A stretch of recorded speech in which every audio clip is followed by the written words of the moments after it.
kelas ya. Kira-kira apa saja yang mau ceritakan ke saya gitu perihal persiapan besok dan observasi di kelas? Oke, baik. Terima kasih Bu Tini. Kebetulan saya akan masuk di kelas 72, materi ekologi dan keanekaragaman hayati. Di dalam ekologi dan keanekaragaman hayati ini tentu saya rencanakan di RPP itu kurang lebih 22 JP, yang dimana di sana di breakdown sesuai dengan subbab materi setiap JP-nya dan diturunkan menjadi capaian pembelajaran, sehingga tujuan pembelajaran yang ingin dicapai dari yang pertama ketika subbabnya pengaruh lingkungan terhadap organisme, maka tujuan pembelajarannya adalah menganalisis pengaruh lingkungan terhadap makhluk hidup, menganalisis keseimbangan lingkungan dan pengaruhnya terhadap kehidupan.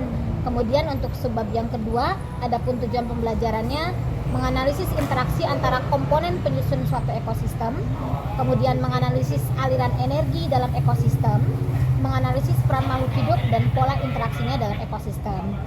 Untuk subbab ketiga, keanekaragaman hayati Indonesia dengan di belahan dunia lain, tujuan pembelajaran yang ingin saya yang saya ingin berikan dan ingin siswa terapkan yaitu menjelaskan perbedaan keanekaragaman hayati Indonesia dengan di belahan dunia lainnya.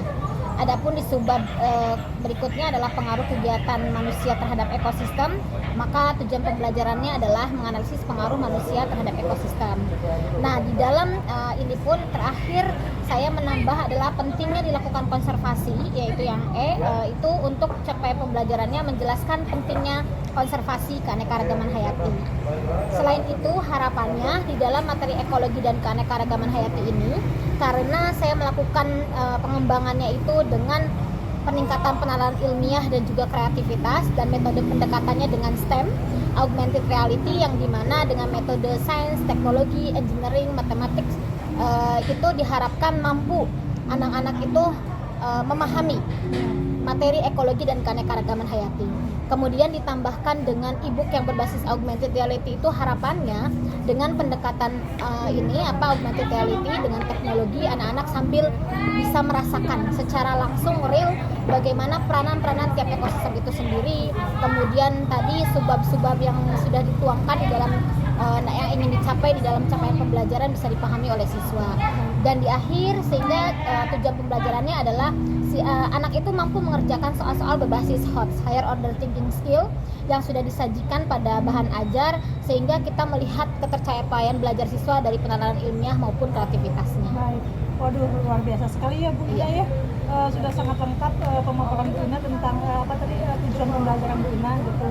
Kemudian apa yang sudah dipersiapkan mengenai EPP dan lain sebagainya gitu. Kira-kira area pengembangan apa yang akan Bu Ina hendak capai gitu dengan observasi masuk ke kelas yang besok kita lakukan gitu. Ya. Area pengembangan yang utamanya yang tadi saya sampaikan adalah pendekatan metode STEM, Science, Technology, Engineering, and Mathematics, yang berbasis proyek. Kita tahu kurikulum Merdeka Belajar ini di mana anak-anak harus bisa dalam artian mendekati suatu proyek yang harapannya dari proyek itu bisa peningkatan mereka dari berpikir kritis, kemudian lebih kreatif dan lain sebagainya. Nah, sehingga area pengembangannya adalah selain metode pembelajaran yang pendekatannya proyek yaitu STEM, serta ditambahkan adalah pengembangannya dengan teknologi, yaitu pengenalan bagaimana sih proses pembelajaran menggunakan augmented reality, terutama dalam materi ekologi dan keanekaragaman hayati. Oke. Oh iya, oke. Bagus sekali, berarti Bu Ina sudah memasukkan strategi yang sudah dipersiapkan ya. Betul. Baik. Mungkin karena Bu Ina sudah memaparkan dengan lengkap dan jelas ya Bu, dengan persiapan yang kelihatannya sudah matang, mungkin sebaiknya kita langsung mempersiapkan kegiatan observasinya sendiri ya Bu ya. Baik Bu. Ya. Terima kasih Bu Ina atas waktunya yang sudah di sela-sela kesibukan Bu Ina sudah Bu Ina luangkan buat saya gitu. Sama-sama Bu Tini. Semoga saya nanti ketika pas observasi di kelas anak-anak bisa berperan aktif dari pembelajaran dari RPP yang sudah saya buat, apapun semua perangkat instrumen pembelajaran dari mulai RPP-nya, e-book-nya, maupun tadi area pengembangan terutama penalaran ilmiah dan juga kreativitasnya itu bisa meningkat, harapannya dari hasil pembelajaran di akhir pembelajaran nanti. Terima kasih banyak Bu Ina. Sama-sama ya. Bu Ina ya. Ya, mangga. Assalamualaikum. Waalaikumsalam warahmatullahi wabarakatuh. Assalamualaikum warahmatullahi wabarakatuh. Waalaikumsalam warahmatullahi wabarakatuh.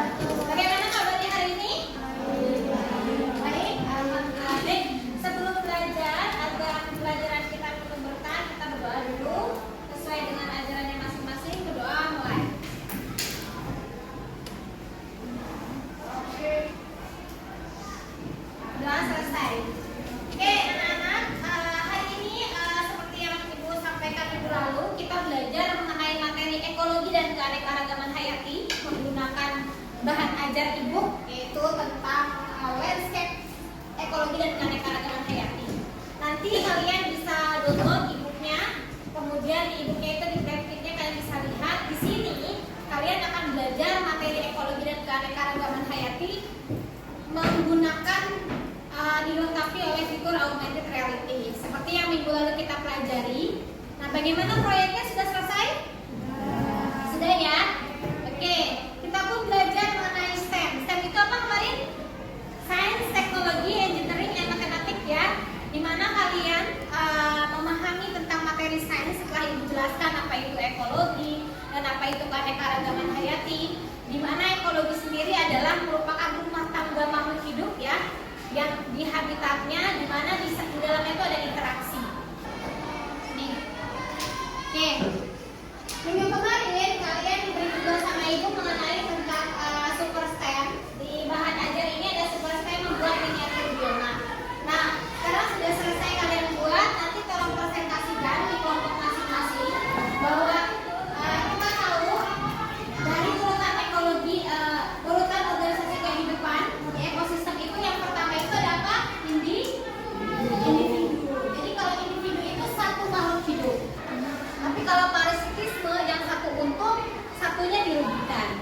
Nah, begitupun kalau misalnya dengan ada biotik dengan abiotik, contohnya misalnya cahaya matahari dimanfaatkan oleh tumbuhan untuk melakukan proses apa?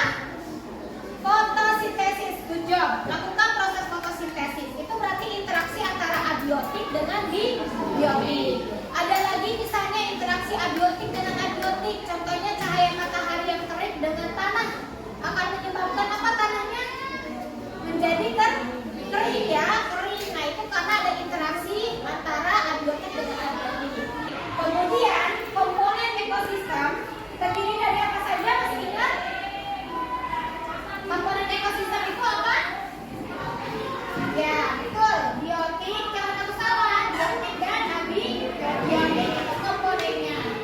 Di dalam komponen ekosistem ini terdapat aliran energi. Aliran energi itu perpindahan dari makan dan dimakan, itu aliran energi. Ya, yang namanya apa aliran energi itu ada rantai makanan. Kemudian ada apa lagi? Jaring-jaring makanan. Nah, jaring-jaring makanan itu kumpulan dari beberapa rantai makanan. Kalau rantai makanan berarti itu transfer energinya langsung dari produsen ke konsumen tingkat 1 ke 2. Nah, oke. Di dalam aliran energi kita belajar namanya piramida ekologi, yang dimana di bawahnya ditempati oleh siapa? Produsen. Produsen itu siapa? Oke, betul. Tumbuhan atau makhluk hidup autotrof. Makhluk hidup autotrof itu yang dapat membuat makanannya sendiri. Kemudian ke atas lagi apa? Konsumen tingkat 1. Konsumen tingkat 1 itu siapa? Herbivora. Herbivora itu makhluk hidup pemakan tumbuhan. Oke, kemudiannya konsumen tingkat 2. Ini berarti primer, sekunder ya. Sekunder itu kedua. Itu apa? Ditempatkan oleh siapa? Karnivora. Karnivora itu makhluk hidup pemakan daging. Terakhir adalah konsumen tingkat 3 yang tersier, biasanya ditempati oleh omnivora atau karnivora yang puncak ya. Dan yang terakhirnya dia decomposer atau pengurai. Nah, 2 minggu yang lalu kalian sudah tugaskan oleh ibu membuat suatu project STEM, di mana projectnya itu boleh dibacakan, kita lihat lagi. Ada suatu permasalahan. STEM itu berangkat dari permasalahan esensial. Permasalahan yang kita ketahui bahwa Indonesia sendiri kan makhluk hidup itu pada dasarnya itu saling bergantung ya. Saling bergantung, kemudian baik di ini apa secara biotik maupun abiotiknya dirubah menjadi pemukiman dan bahkan dijadikan industri. Dampaknya apa kira-kira?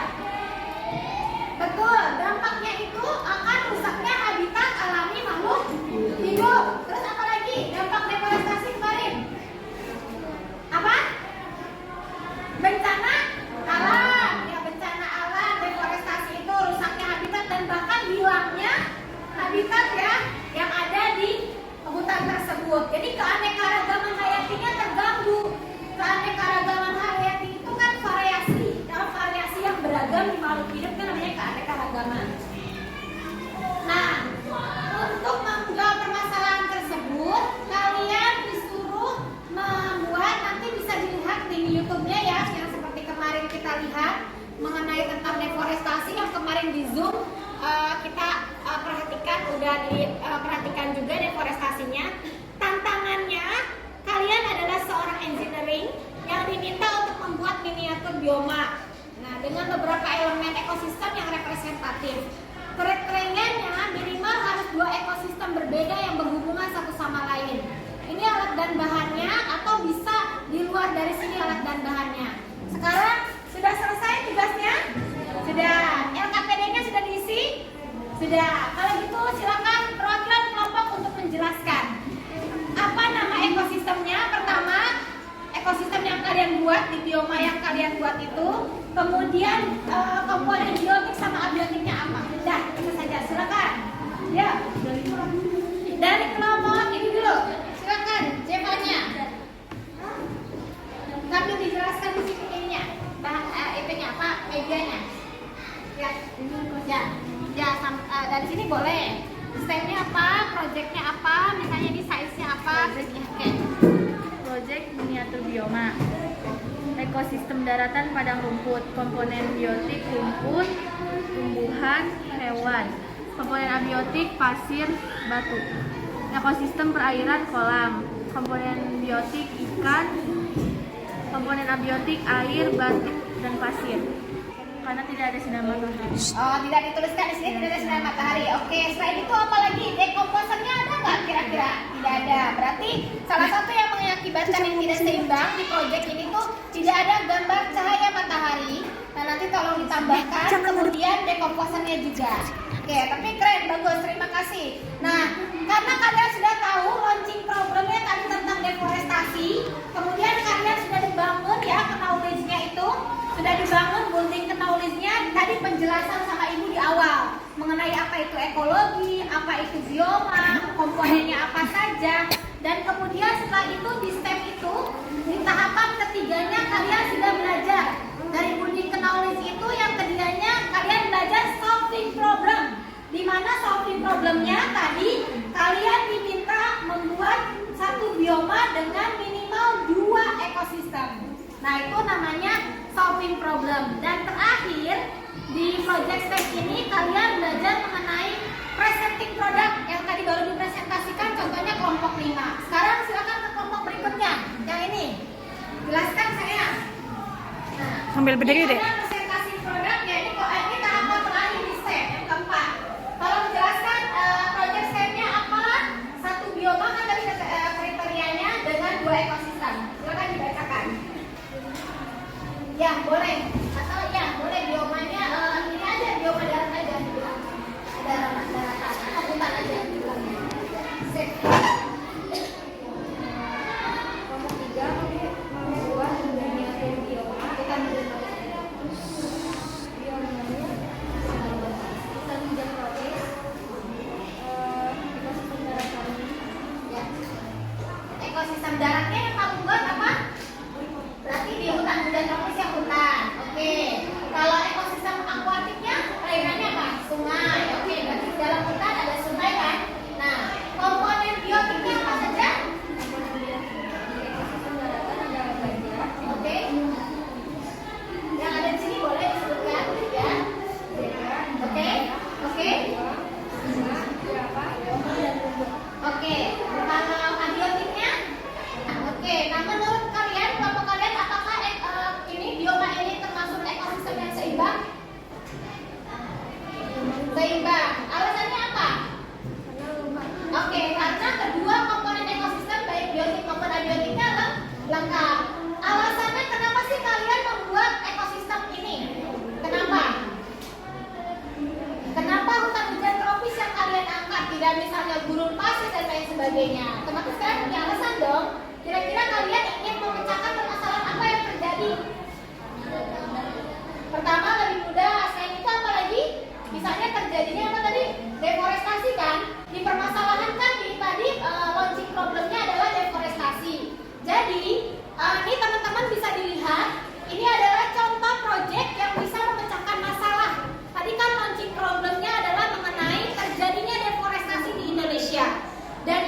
kelompok ini membuat biomanya bioma hutan hujan tropis, yang dimana merupakan salah satu jawaban untuk menjawab menjawab agar tidak terjadinya deforestasi atau menanggulangi deforestasi adalah dengan memasukkan atau membuat keseimbangan ekosistemnya kembali.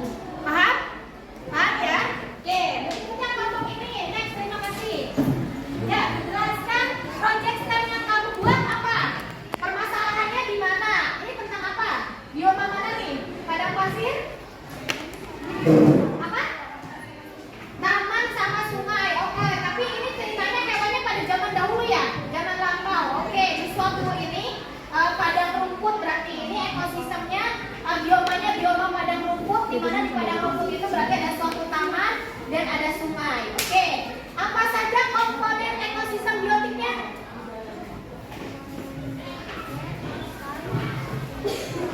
Oke, oke, abiotiknya?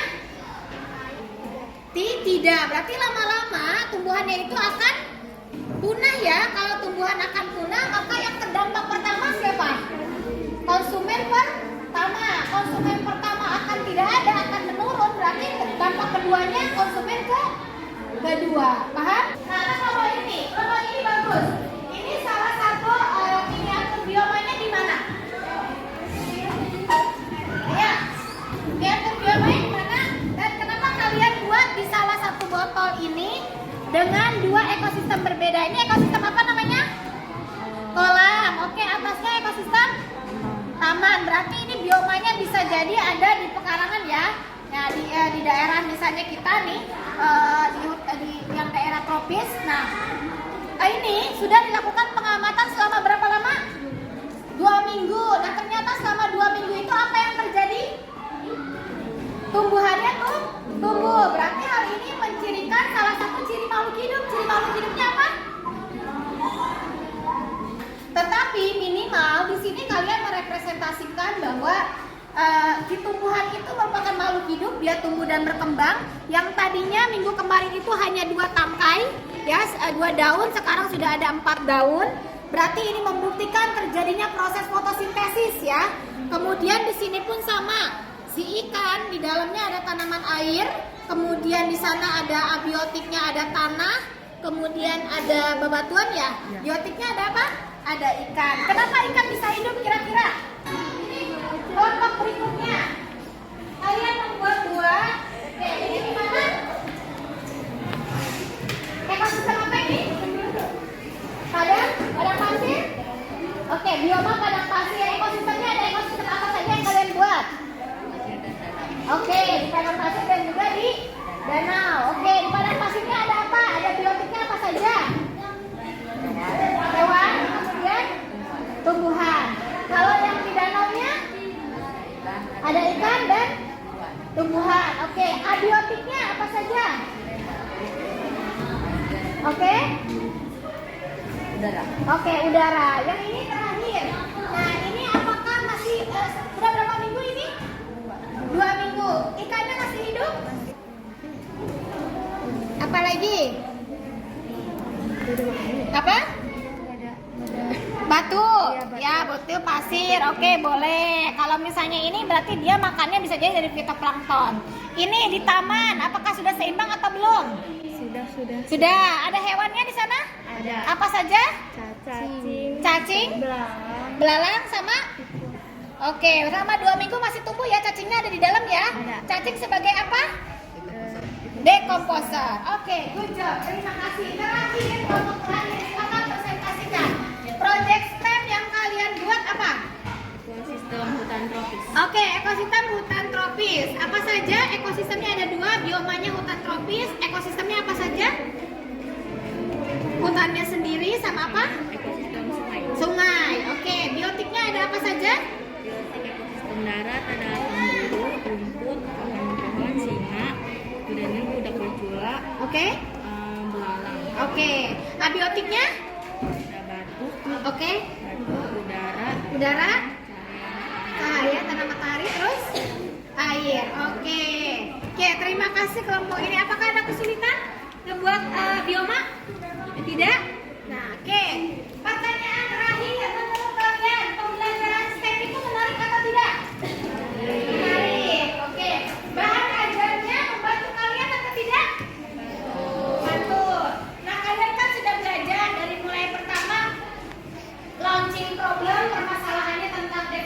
edukasi, kemudian kalian building knowledge-nya membangun apa itu pengetahuan tentang ekologi, bioma, faktor di ekosistemnya, dan bagaimana cara menjaga keseimbangannya itu namanya building knowledge, menumbuhkan pengetahuan.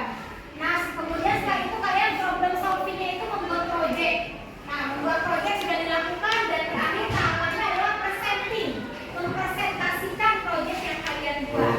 Tahapan dari tahapan STEM, Sains, Teknologi, Engineering, and Mathematics sudah dilakukan. Nah, kalian jangan lupa nanti pelajari lagi ya bukunya, ini lagi dipahami lagi, terutama augmented reality-nya jangan lupa untuk kalian pindai kembali. Nah, konsumen pertama itu berarti herbivora. Herbivora itu pemakan rumput, apa saja itu di sana? Ada sapi, ada apa lagi? Cicing, ada tikus, ayam bisa, dia sebagai omnivora ya, jadi bisa memakan itu juga. Sekarang konsumen kedua, ada ular, ya ada kucing, ya. Kemudian konsumen ketiga, ada apa saja konsumen ketiganya? Perpindahan aliran energi di sini bisa dilihat, berarti cahaya matahari dimanfaatkan tumbuhan produsen untuk melakukan apa? Fotosintesis. Kemudian dimakan oleh apa? Belalang. Belalang dimakan oleh apa? Katak. Katak dimakan apa? Ulat. Ulat terakhir dimakan oleh itu ya. Oke, ada pertanyaan jelas sampai sini? Nanti kalian bisa dilihat dipindai. Nanti ibu coba ininya pindai ya. Oke, kalau sudah sekarang kita post test. Siap? Nggak sendiri, jadi bisa berbarengan ya, bisa kelompok. Oke. Bagaimana tadi post testnya? Bisa? Bisa, alhamdulillah. Membantu nggak ibunya? Ya, nanti kuesionernya tolong diisi ya. Kuesioner tentang bagaimana perangkat ajar ataupun ibunya yang kalian sudah kerjakan tadi, menurut kalian membantu atau tidak, tolong diisi. Terima kasih sudah belajar kurang lebih 5 pertemuan sama ibu ya, dengan menggunakan e-book ekologi dan keanekaragaman hayati dan berbasis STEM augmented reality. Semoga ilmunya bermanfaat. Tetap semangat belajar ya, tetap semangat belajar, dan ingat jangan berputus asa, jangan merasa sulit. Semuanya itu sebenarnya mudah asal kalian punya semangat untuk mempelajarinya. Kita berdoa sesuai dengan ajarannya masing-masing. Semoga ilmu yang kita terima penuh keberkahan. Doa mulai.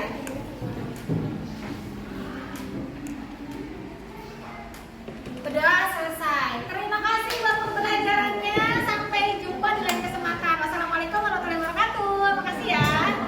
Oke, sip. Waalaikumsalam warahmatullahi wabarakatuh. Bu Ina, apa kabarnya hari ini? Alhamdulillah sehat. Begini gimana? Alhamdulillah. Makasih ya Bu Ina sudah meluangkan waktunya. Saya itu ceritanya kalau Bu Ina tidak sibuk pengen nanya-nanya yang kemarin tentang Bu Ina observasi ya di kelas 72 ya. Siap. Iya. Gimana Bu? Ada kendala nggak Bu? Menurut Ibu gitu, menurut perasaan Ibu ketika di kelas itu, apakah Ibu merasa gimana atau gimana gitu? Baik. Kebetulan saya memang kemarin tuh observasi di kelas 72 terutama di ekologi dan keanekaragaman hayati, dan di kurikulum Merdeka Belajar ini tentu yang saya terapkan adalah parameternya adalah dari capaian pembelajaran yang sudah memang disampaikan dari Kemendikbud itu sendiri. Nah, dari yang tadi Bu Tini sampaikan, apakah ada dalam kendala dan segala macamnya, lebih ke kendalanya mungkin anak-anak tuh sekarang kan mereka diarahkan untuk dalam akhirnya tuh sesi pembelajaran membuat proyek. Nah, di ekologi keanekaragaman hayati, karena saya pengembangannya lebih ke mereka itu STEM dan juga augmented reality, di mana pembelajaran ini saya dikemas dengan metode Sains, Teknologi, Engineering, and Mathematics. Kemudian ada teknologi akhirnya yang dimana materi tersebut itu dirancang untuk anak-anak tuh bukan hanya lihat di dalam e-book ataupun dari buku pegangan yang diberikan oleh pemerintah, tetapi mereka itu bisa secara prosesnya melihat secara real. Oh seperti apa sih kira-kiranya kalau misalnya biotik, abiotik, ekologi dan lain sebagainya. Nah kendalanya yang pertama karena mereka tidak terbiasa dalam mungkin penggunaan teknologi sebelumnya. Kalau handphone sih sering mungkin like quiz dan segala macam atau Google Form, tetapi kan ini dengan aplikasi. Nah itu yang membuat salah satu kendalanya jelas pertama internet harus kuat dan lain sebagainya, loading ketika misalnya penampilan materi dan lain-lain. Tapi overall alhamdulillah anak-anak bisa melakukannya dengan baik sehingga menambah insight mereka tambahannya bukan hanya dari buku saja.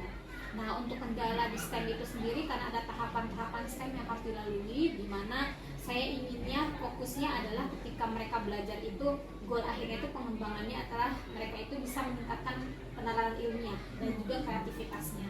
Jadi tentu di akhir mereka akan mengerjakan dan telah mengerjakan soal-soal berbasis hot, their order thinking skill, dan juga mereka membuat proyek yang proyeknya kita bisa bernilai kreativitasnya itu seperti apa.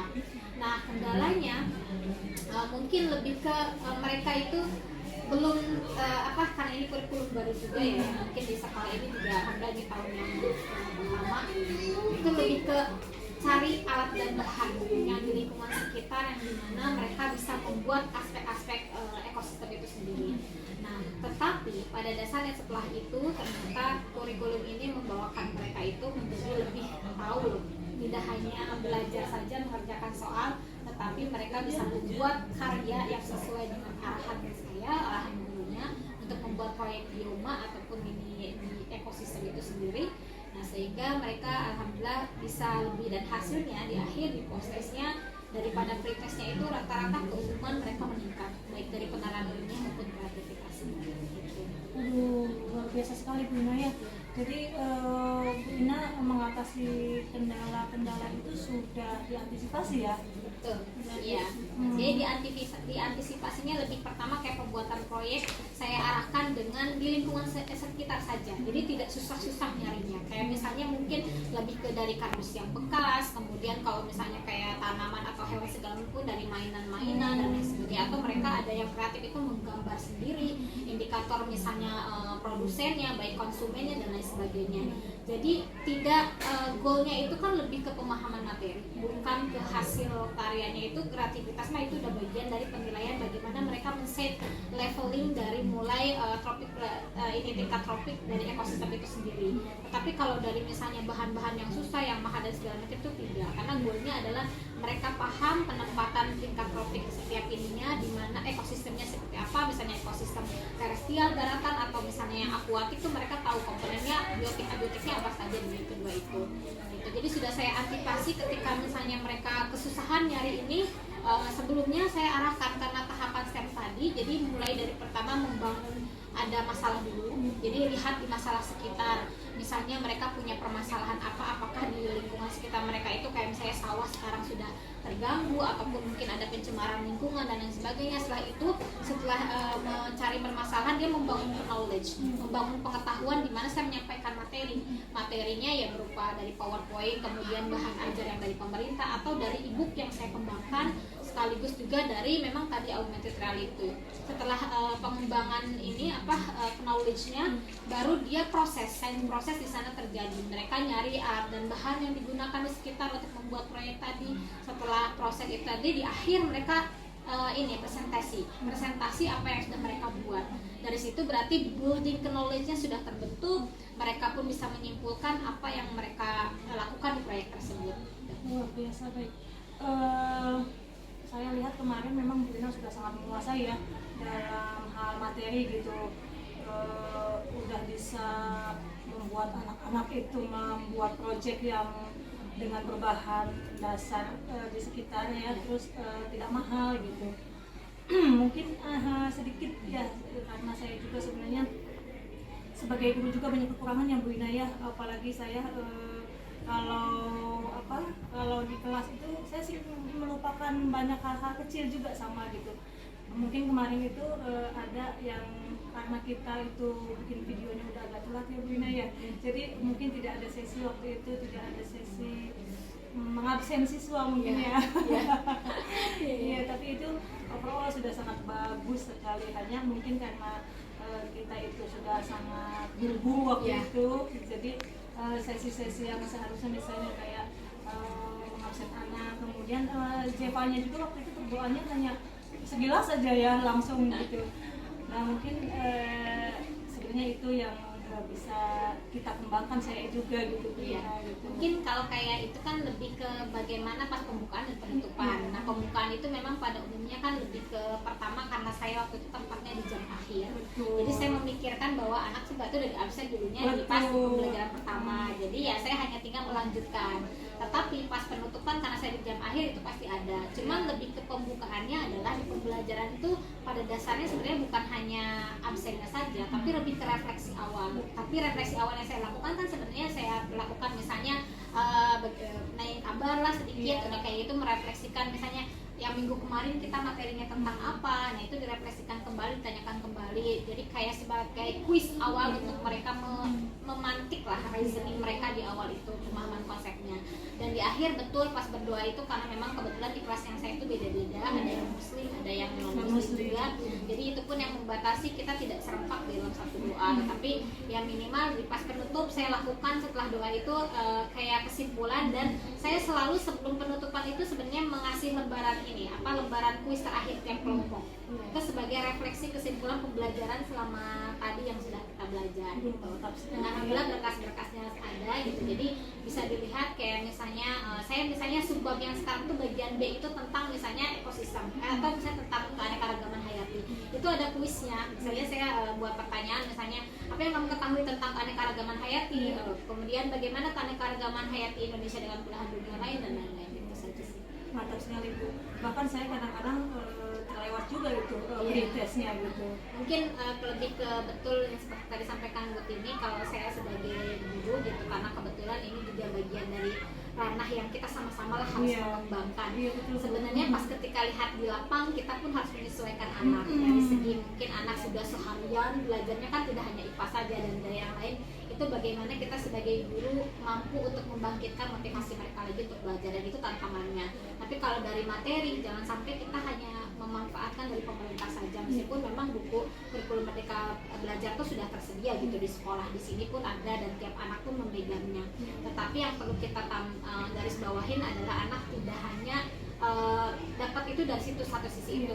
Jadi harapannya kenapa saya membuat ebook lagi, jadi sebenarnya goal utamanya itu mereka bisa melihat bukan hanya di sekolah tetapi dimanapun, kapanpun gitu, mereka bisa membuka kembali e-booknya. Apalagi dengan teknologi augmented reality itu ya, mereka sekarang kan kurikulumnya udah abad 21 ya, kita harus mengembangkan di mana teknologi itu mampu, harus bukan hanya sebagai kita pengguna saja, tetapi harus meng-create dan juga harus bisa problem solve ataupun memecahkan masalah di kehidupan sehari-hari. Keren sekali Bu Ina ya. Ini memang kendala anak-anak di sini memang kurang fokus ya. Memang kadang-kadang saya juga merasa kesulitan gitu. Cuman memang sekarang ini sudah dikembangkan ada pembelajaran sosial emosional gitu. Jadi pembelajaran sosial emosional itu jadi membuat anak itu bisa fokus, jadi mindfulness gitu. Jadi fokus kembali akan apa yang sedang mereka hadapi gitu.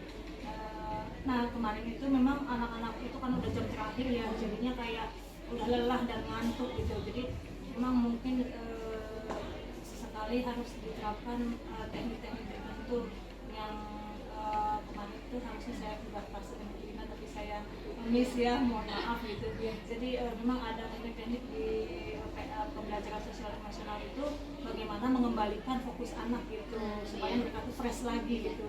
Tapi itu luar biasa. Saya kadang-kadang juga kalau menangani anak itu yang ada kadang dengan agak menggertak, tapi itu sebenarnya tidak bagus gitu. Tidak bagus. Sebenarnya saya kemarin ada satu tahapan yang saya pakai ya, ide Butini itu. Karena mungkin itu yang agak emosional, lebih ke perjanjian. Di awal tuh pas sebelum pembelajaran tuh perjanjian, karena kebetulan tuh saya baca agak sedikit baca tuh di itu tuh agak sangat sangat tertarik sekali gitu. Ada di tembok di kelas itu ini kayak apa ya, janji seorang ini keyakinan kelas. Nah dari situ saya sebelum belajar itu ketika anak apalagi udah mulai turun moodnya udah swing, udah konsentrasi terdistrak, nah saya bacakan lagi, coba baca ini keyakinan kelasnya, dan dari situ mereka tunggu lagi. Kemudian paling saya nambahnya itu kemarin saya sisipin video gitu, dan terakhir paling ini lebih ke games aja, ice breaking lah, ice breaking sedikit. Iya, gitu. mantap. Baik Bu Ina, terima kasih banyak udah lengkap sekali pemaparan Bu Ina.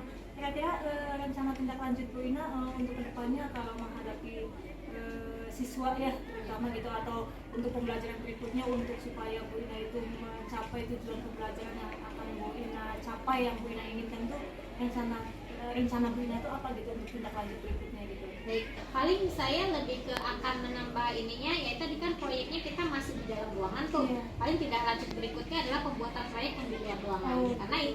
Karena menurut saya pikir itu akan lebih mengasihkan juga. Kan kemarin baru di dalam ruangan ya, dan mereka mengumpulkan sendirinya dari rumah. Saya pikir suatu saat ketika materi yang lain bisa jadi kita membuat proyeknya di luar ruangan, atau misalnya kita ada sistem di akhir, nanti di akhir semester itu ada misalnya pentas proyek yang dimana mungkin mereka akan membuat proyek terserah mereka dari materi kelas 7 itu di semester itu tuh kan banyak tuh, misalnya klasifikasi makhluk hidup, ekologi keanekaragaman hayati, atau tentang kata surya. Mereka milih mau membuat proyek apa terserah mereka, kemudian mereka di pentas proyek itu mereka mampu mempresentasikan di depan kelas-kelas. Ya, mantap sekali Bu Ina. Waduh, saya jadi malah yang terinspirasi nih sama Bu Ina gitu. Terima kasih banyak atas waktunya Bu Ina. Mohon maaf nih sudah mengganggu ya pagi-pagi begini. Ya. Enggak Bu, assalamualaikum.